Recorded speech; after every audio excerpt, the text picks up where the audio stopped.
Hi friends, நம்ம இன்றைக்கி ஜெர்பல்ஸோட breeding setup பற்றி பார்க்க போகிறோம். நம்மக்கிட்ட ஒரு பேர் ஜெர்பல்ஸ் இருக்காங்க. அவங்க என்னென்னா உங்களுக்கு தெரியும், ஆல்ரெடி உள்ள வீடியோஸில் போட்டிருப்போம். இந்த பிளாக் வந்து மேலு, இன்னொரு கலர் இருக்குது, அவங்க வந்து ஃபீமேலு.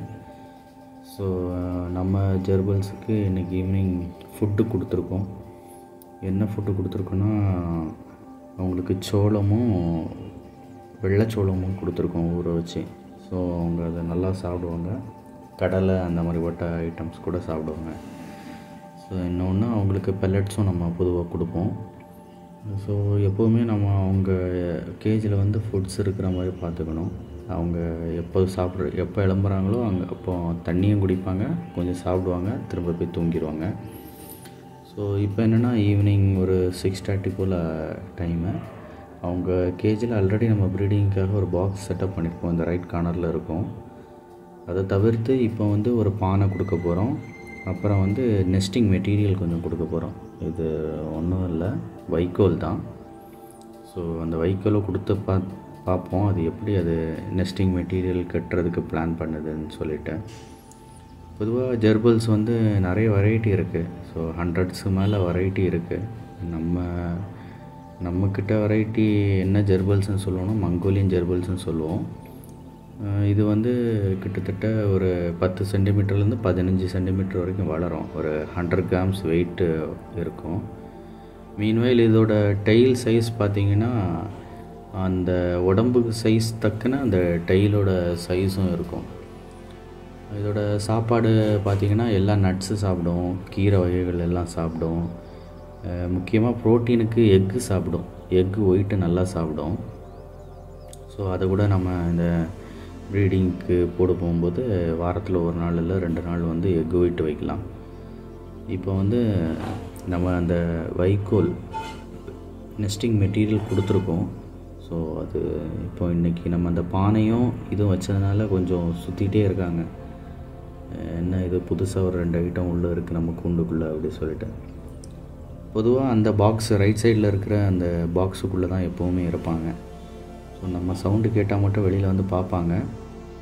ஸோ இது வந்து அவங்களோட வழக்கமான ஒரு வேலை.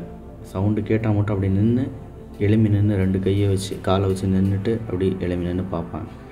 ஸோ பொதுவாகவே இதோட ஹேபிட்டட்டில் மேல் வந்து நெஸ்டிங் மெட்டீரியல் பொதுவாகவே ஸ்டார்ட் பண்ணும் கட்டுறதுக்கு. அதுக்கு பப்ஸை வளர்க்குறது, அதை பப்ஸை க்ளீன் பண்ணுறது எல்லாமே அதுவே பார்த்துக்கும். ஸோ பேரண்டிங் ஹேபிட்ஸ் வைஸில் 2 பேருமே சூப்பர்னே சொல்லலாம். மேல் அண்ட் ஃபீமேல் நல்லாவே பண்ணிக்கும். ஸோ இதை எடுக்குது பாருங்கள், வாயில் முடிஞ்ச அளவு எடுத்துகிட்டு அதை எடுத்து உள்ளே கொண்டு போடுறதுக்காக பிளான் பண்ணுறாங்க 2 பேருமே. ஸோ மேல் ஃபஸ்ட்டு எடுத்துகிட்டு போயிடுச்சு, உள்ளே போக முடியல, தள்ளி போயிடுச்சு பாருங்கள். இதோ பாருங்கள், ஃபீமேலும் பின்னாடியே எடுத்துகிட்டு போகுது. ஒரே டைமாகவே எடுத்துட்டாங்க. ஸோ இப்போ உள்ளே இருந்து அதை புல் பண்ணிக்கிறாங்க. ஸோ அது அவங்களுக்கு எப்படி தான் தெரியுதுன்னு தெரியல, இதை வச்சு நெஸ்டிங் மெட்டீரியல் கட்டலாம் அப்படி சொல்லிட்டு நேச்சுரலாகவே அவங்களுக்கு தெரியும் போல். பாருங்கள், புஷ் பண்ணி அப்படியே உள்ளே எடுத்துகிட்டு போட்டாங்க. மீதி உள்ள நெஸ்டிங் மெட்டீரியல் எடுத்து வாயில் வச்சுருக்காங்க. ஒருவேளை புது கட்டில் கட்டலாமான்னு பார்க்குறாங்க, முடியலை. ஸோ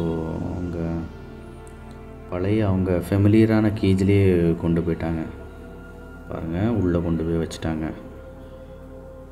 பாருங்கள், ஒரு 10 நிமிஷம் தான் ஆச்சு நம்ம போட்டு, உடனே எடுத்துட்டாங்க நெஸ்டிங் மெட்டீரியலை. ஸோ இன்றைக்கி சாப்பிடக்கூட செய்யலை, அந்த வேலையை ஃபஸ்ட்டு எடுத்து முடிச்சிட்டாங்க. ஃபுல்லாகவே அந்த பாக்ஸ் ஃபுல்லாகவே எடுத்து வச்சுருக்காங்க. ஸோ இப்போ பாக்ஸ் நம்ம செட் பண்ணும்போது ரவுண்டாக தான் செட் பண்ணோம். இவங்களுக்கு வந்து அந்த கொறிக்கிற ஹேபிட் இருக்கும், எப்போவுமே ஒன்றை கடிச்சிக்கிட்டே இருப்பாங்க, கிறுக்குன்னு. ஸோ அந்த வாய் சைடை வந்து ஃபுல்லாகவே கடித்து இப்போ அந்த வாய் வந்து ஓவல் ஷேப்புக்கே மாற்றிடுச்சு. ஒரு 2 வாரம் தான் ஆச்சு, அதுக்குள்ளேயுமே அந்த ஓவல் ஷேப்ஸில் மாற்றிடுச்சு. ஸோ நம்ம ஜெர்பல்ஸ் இது வந்து ஃபீமேலு. ஸோ இப்போ ஃபீமேல் எடுத்துகிட்ருக்காங்க பாருங்கள். மிச்சம் கிடக்கிற எல்லா வைக்கோலையும் எடுத்துட்டாங்க, ஃபுல்லுமே ஒன்று விடாமல் எடுத்துட்டாங்க. ஃபுல்லாகவே எடுத்து உள்ளே கொண்டு போய் வைக்க போகிறாங்க. பார்ப்போம் ஃபர்தர் வீடியோஸில். இப்போ நம்ம வந்து அடிக்கடி பாதாம் கொடுப்போம், வாரத்தில் 2 நாள் எக்கு கொடுப்போம் ப்ரோட்டீனுக்காக. ஸோ அது எப்படி ப்ரீட் ஆகுறாங்கன்னு பார்ப்போம் பொறுத்திருந்து. ஸோ ப்ரீட் ஆனாங்கன்னா நான் உங்களுக்கு ஃபர்தராக வீடியோ எடுத்து போடுறேன். இவங்க லைட்டு போட்டு பொதுவாக வீடியோ எடுத்தோன்னா அவங்க டிஸ்டர்ப் ஆவாங்க. ஸோ இந்த லைட்டு போட்டு எடுக்க வேண்டாம்னு நினைக்கிறேன். ஸோ பார்த்தீங்களா, மிச்ச எல்லா வைக்கோலையும் எடுத்துட்டாங்க. ஸோ இதுதான் அவங்களோட ப்ரீடிங் செட்டப்பு. ஹைடிங் ஸ்பேஸ் கண்டிப்பாக அவங்களுக்கு கொடுக்கணும், அப்போ நல்லா ப்ரீட் ஆவாங்க. தேங்க்யூ.